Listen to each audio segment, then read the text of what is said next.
This is RD Sharma Solution Class 12th. We are taking chapter probability. The exercise is 6th exercise. A bag A contains 5 white and 6 black balls. Another bag B contains 4 white and 3 black balls. A ball is transferred from bag A to bag B, and then ball is taken out of the second bag. Find the probability of this ball being a black. Now the questions coming up are based on the law of probability. So this law of probability, I introduced it just now. So let's try solving this question and then that will be introduced. Now this is your first bag. In this first bag, let us call it as A. We have 5 white and 6 black balls. Then we have another bag which has 4 white and 3 black balls. We are calling it as bag B. In all, total 11 in A and 7 in B. These are the total ones and we are going to utilize it just now. So the ball is transferred from bag A to bag B, and a ball is being picked up or drawn from bag B. Please remember, the ball is not picked up from A.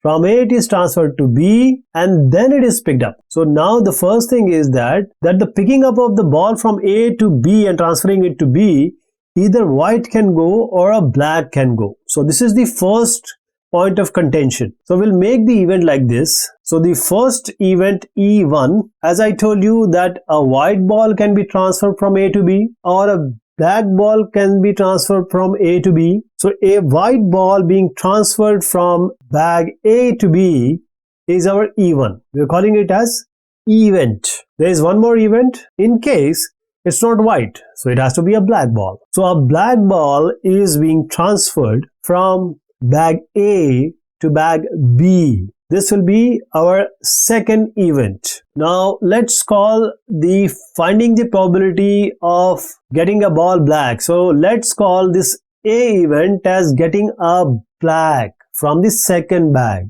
or getting a black from bag, because it's obvious that we are picking one ball only from bag black, which is the bag B in this case. The second bag, a black ball is drawn. Now what is the probability is now? What is the probability of picking up E1? So how many balls are there in bag A? In all is 11. How many whites are there? 5. Because E is saying white ball is being transferred from A to B. Now coming to the probability of event 2. What is the total number of balls? 11. A black ball is being transferred to bag B. So 6 black balls are there. So 6 is the favorable cases, 11 are the total number of cases. 6 by 11 in this case. So now the probability of A is an event. Now probability of A, there are two things. We know that a white ball is transferred from A to B. Now what is the probability of getting a black from bag B is PA by E1, and first is the white ball being transferred and second is the black ball being transferred. So after doing these two, that is which comes in the denominator, it's not a denominator, it's actually a representation only. Then what is the probability of getting a black ball from the second bag? So when we transfer a white ball to the second bag, in all there are 5 balls now and 3 black balls remains. So in total we have 8 balls. So 3 is the favorable cases because only 3 black balls are there, and 8 are now the total number of balls. Now coming to the second part, if black balls is being transferred, now 3 black balls in the second bag becomes 4. So now we have 4 white balls in the second bag, and once this black ball is being transferred to the bag B, it's 8. It's 8 in total with a 4 black.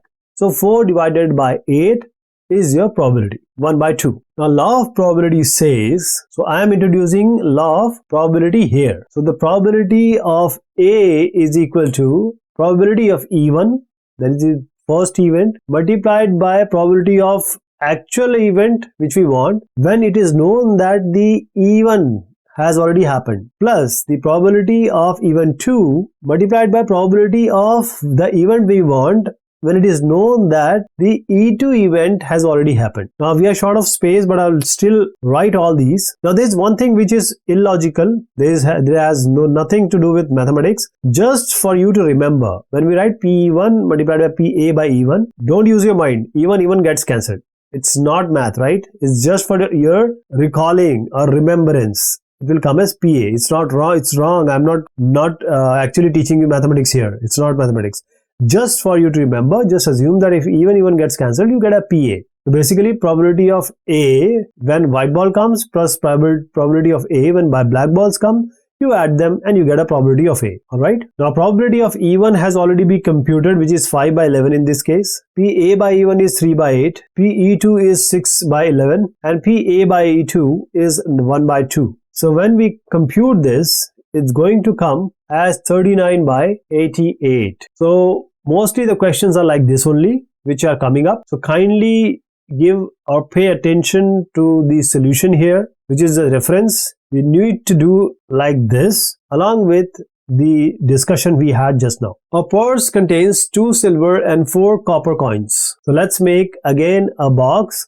Diagram is equal to 1000 to 10,000 words. So always remember, when you make the diagram, it makes your mathematics easier. Now we have the first purse, which has 2 silver and 2 copper coins. So in all, there are 6 coins in the first purse. The second purse has 4 silver and 3 copper coins. In all, there are 7 coins. Now just have an eye on 6 and 7 because we are going to use it just now. If a coin is pulled at random from one of the 2 purses, so one coin from any of the purses. So this coin is pulled at random from one of the 2 purses. So it can come from this one or that one. What is the probability that it is a silver coin? So let's call this as 1, this as 2. That all means that you have 2 ways. So first we have to select the way, then we will find out any restaurant or say the gas station. So first we have to choose the purse, because first the choosing of purse, then pulling out one coin, and then it comes to a silver coin. That is how the process should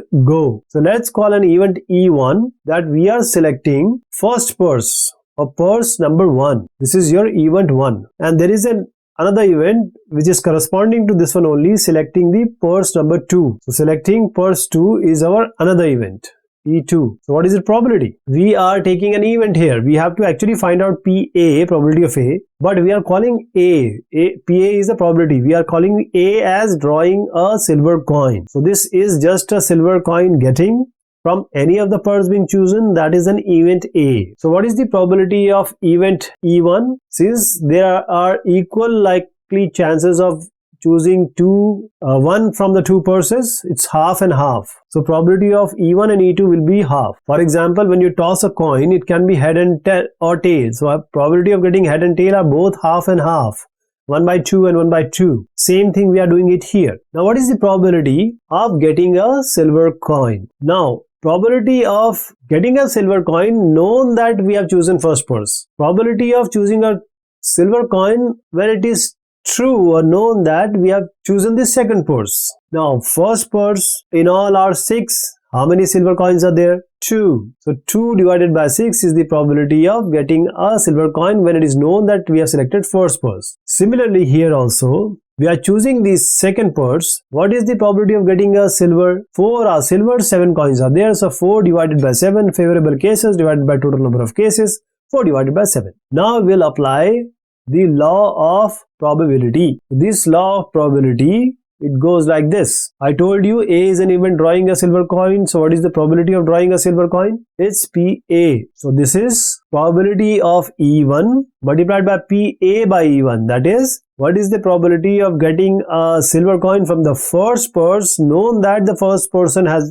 purse has been chosen? What is the probability of choosing the silver coin from the second purse, known that the second purse is being chosen? So we add these two. Now put the values. P1 is half, P2 is also half. Let's write that first. PA by E1 is 1 by 3, 2 by 6 is 1 by 3, 4 by 7 remains like that, and when we multiply this, you're going to get 19 by 42. That's your final answer. Now this is how you're going to go about it, write it, and this writing is very important because you can have good mind, but writing and telling is an art. Now one bag contains 4 yellow and 5 red balls. Bag has 6 yellow and 3 red balls. So we'll do it again. Please remember, there are questions coming which are exactly like this.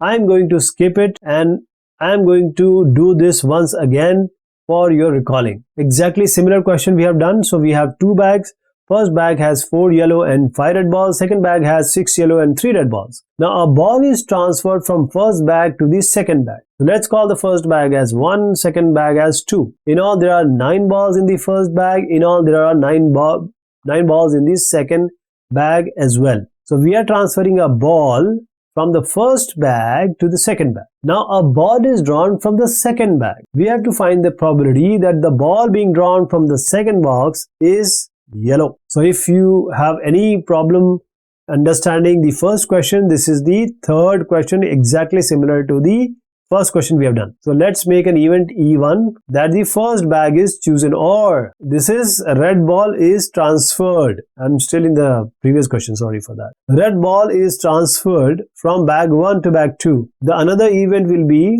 a yellow ball is transferred from bag 1 to bag 2. So the first event is we have transferred a red ball to the second bag. Second event is we have transferred a yellow ball to the second bag. After this is done, we need to find out, or we have to have an event, which event is the actual answer to the question. Probability that a ball drawn is yellow. So a yellow ball is being drawn. This is your A. We have called it as A. Now coming to the probability of E1, probability of E2. What is the probability of first event? Red ball is transferred, that means, so in all there are how many balls? 9. In both the bags, how many balls are there? 9. Now when you transfer a red ball, what does it mean? There are 5 possibilities. 5 red balls are there. What is the probability of yellow being transferred? There are 4 yellow balls. So 4 divided by 9. Now probability of getting a yellow ball or drawing a yellow ball from the second bag is PA by E1. That means knowing that red ball is being transferred, what is the probability of getting a yellow ball from the second one? Or the probability of A by E2 is probability of getting a yellow ball if it is known that a yellow ball is being transferred from 1 to 2. Now when you transfer a red ball to the second bag, in all there were 6 yellow balls in the second one. 6 and 3 are initial. When you transfer a red ball, a 1 gets added to the second bag. So in all how many balls are there? 10. So these are yellow and red. So in all there are 10 balls. Now what is the probability of getting a 6 yellow? So 6 by 10. Now coming to this case 2. Now we are transferring a yellow ball. So 6 plus 1, now it becomes 7 yellow and 3 red remains like that. In all there are 10 balls now. And what is the probability of getting a yellow ball? Which is 7 balls here. So 7 by 10. So law of probability says, this says probability of A we are finding, and we'll apply the law of probability. So it will be PE1 multiplied by PA by E1, that you already know. So PE1 multiplied by PA by E1. A by E1 is that the probability of getting a yellow when it is known that a red ball is being transferred. And probability of yellow first, that is PE2, that is yellow ball is transferred from 1 to 2. And probability of when it is known a yellow ball is transferred from 1 to 2, what is the probability of getting a yellow ball from the second bag? So these all probabilities are already known to us. We have computed it.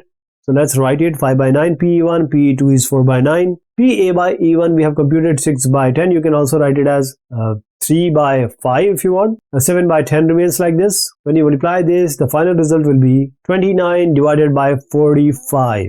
That's your final answer. So this is a repeat question which we have just completed. The first question was exactly like this. If you have any problem, then you can refer to it, and law of probability is now known to you. Now again, the same question, first, third, now it's being repeated, and this question is very important as far as your examination are concerned.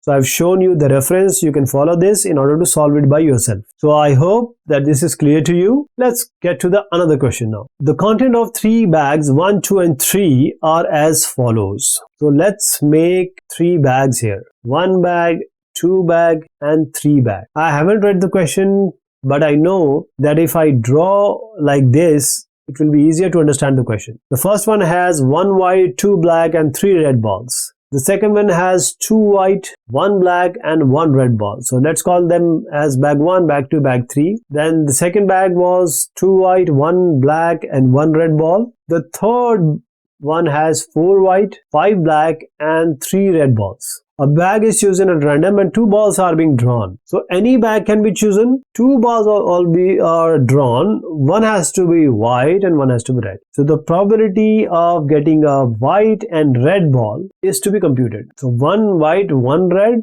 and first you have to choose one of the bag and then you have to draw the balls, and that needs to be white and red. So let's make 3 events. First event will be selecting the first bag. Let's call it as selecting bag 1. E2 will call it as selecting bag 2. This is going to be, we are selecting bag number 2. E3 is selecting the bag number 3. So since we have 3 bags and 1 bag can be chosen, 1 by 3 will be the probability of all of these 3. So probability of E1 will be the 3 bags are there. So in all, total 3 are favorable cases divided by total number of cases. Total number of cases are 3. So write 3 in the denominator for all of these. And since the probability of getting 1 or choosing 1 is 1, so 1, 1, 1. It's actually 1C1 in to be very precise. Because this C or permutation combination we can apply it here also. So probability of A, actually A is the event of choosing white and red. Choosing a white and a red ball is event A. Now probability will compute. I have written PA, which is wrong actually. So let me just strike this off. We are computing the probability later on. It's just an event first of all. Now probability of A, that is getting the white and red, if it is known that the first bag is being chosen. Now you see here. Now just concentrate on bag 1. We have come to the bag 1. You have chosen already the bag 1. Now you need to get a white and red from the bag 1. What is the probability? There are 2 ways in which we can compute the probability. Whichever you choose, it's up to you. I'll give you a hint for the first one. White and red. White probability is 1 by 6 and red is 3 by 6. So 1 by 6 into 3 by 6 is what? It's 1 by 12, right? But a white can be chosen first and the red can be chosen first. But a red can be chosen first and a white can be chosen first. So there are 2 probabilities you are going to compute and add them up. That is the probability of getting a 1 from the bag 1. A white ball is 1 only. In all there are 6. So 1 by 6. The second ball is what? It is red. So 3 by 6. But once you have taken out a ball, only 1 is remaining. Means 1 ball is curtailed. So you only have 5 balls. And getting a red ball from this is 3 by 5. So this comes as 1 by 10. Now you have to add it with the probability of first getting a red ball and then getting a white ball, because once you take a ball, the number of balls, it actually decreases in the bag. So red, white and white, red, just add them, you will get the probability. Now this we have already done in the previous exercise, so you know very well how to compute it. If you want to compute it, you can compute it like this. But the better way is choose the selection process. So white and red. There are 6 in all. So the denominator becomes, you are taking 2 balls. So 6C2. Now 1 is white, you are choosing 1 from the white. So 1C1 will be there. There are 3 red and you're choosing 1 out of it. So 3C1 will come. So 1C1 multiplied by 3C1 divided by 6C2. I hope you got the idea. If you didn't get the idea, we'll do it for the second and third. You will realize that. You please remember NCR. What is NCR? It's factorial n factorial r divided by factorial n minus r. What is 3C1? What is 1C? 1C1 is actually 1 only. 3C1 will be factorial 3 divided by factorial 3 into factorial, this is factorial 2. So 3 into factorial 2 divided by factorial 2, 3 will come. And 6C2 is factorial 6, factorial 2, factorial 6 minus 2. 6 remains, 6 minus 2 is 4, so 6 into 5, factorial 4 gets cancelled, 2 is 2 there, so 2, 3 is 6, 3, 5 is 15. So this comes as 3 by 15. Now when you compute like this, RW and RWR, see, one of this kind I already showed you, 1 by 10. You have to add with the other option and you will get same 3 by 15. It's up to you which process you would like to adopt. Now probability of getting a white and red ball, know that we have chosen the second bag. What is that? Again we'll use the combination process. How many balls are there? 4. So we are choosing 2 from it. White and red are 2. White are 2. So we are choosing 1 out of it. There is 1 red. So we are taking 1 out of it. So 1C1. So when you compute this is going to come as 2 by 6, which is 1 by 3. I hope you'll be able to do it. You already know this NCR. Now probability of choosing a white and red ball, known that we have chosen now the third bag. So this is PA by E3. Now how many balls are there? 12. Now choosing 2 out of it. Now how many whites are there? 4. Choosing 1. How many reds are there? 3. Choosing 1. So when you compute this is going to be 12 by 66. Now the required probability is what? Now applying the law of probability of event A, which is choosing a white and red ball, will be equal to probability of event 1, which is first selecting the bag 1, probability of E2 selecting second bag, and probability E, that is selecting the third bag. So when we choose the first bag, what is the probability of getting a white and red? Which is 3 by 15, which is PA by 1. Now when we have chosen the second bag, what is the probability of getting a white and red ball? It's 2 by 6, which is going to come just now. Probability of choosing the third bag, and along with that, when it is known what is the probability of getting white and red from the third bag. So all these probabilities are already been computed. Let's put this value. P1, P2, P3 are 1 by 3 as earlier discussed. PA by E1 we have just computed it as 3 by 15. A by E2 we have computed 2 by 6. And third one is 12 by 66. When you compute all of these, the final result will be 118 by 495. So 118 divided by 495 is the probability of this question. So this way, whichever way you want, this is the final answer. So this is how you are going to write it, and this reference is very important because this kind of questions are going to come in the later part also. So I hope you are better understanding this. This question will be taken in the next discussion. Till then, thank you so much. Have a good one.